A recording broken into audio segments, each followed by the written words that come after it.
Hello' কোনে ক'লে? মই একো কোন মই? তই মোৰ লগত কিয় এনেকুৱা কৰি আছ? সেইদিনা লগৰজনী নাম্বাৰ খুজি নিদিয়াৰ কাৰণে এনেকুৱা কৰি আছ। ফোন নকৰিবলৈ কৈছোঁ নাই, ফোন কাট। না, তই মোক ক'ব লাগিব। আজি এসপ্তাহ হৈ গ'ল, কিয় ব্লক কৰিছ? হোৱাটছআপতে দেখি আছ এতিয়া, চবতে ব্লক কৰি আছোঁ ৰ। আৰে শুন না, শুন। হেল্ল', হেল্ল', তই মোৰ লগত কিয় এনেকুৱা কৰি আছ? এনেকুৱা কি ভুল কৰিলোঁ যে তই মোক ইমান কষ্ট দি আছ? ফোনটো কাটি দিলেই ভাল পাম, এইবোৰ শুনিবলৈ মোৰ ইচ্ছা নাই। কি?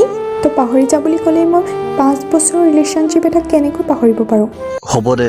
এবাৰ কনা, কি ভুল কৰিলোঁ মই? উফ প্লিজ, এইবোৰ ফটোই মন কৰ। লাইফত কিবা এটা কৰিব লাগে বছ, সিমানে জানো। তাৰ পাছতহে প্ৰেম-চেম। কি? আজি 5 বছৰ আগতে কিয় ভবা নাছিলি এইবোৰ? হ'ব দে, বাই। নেক্সট টাইম মোক ফোন মেছেজ নকৰিবি।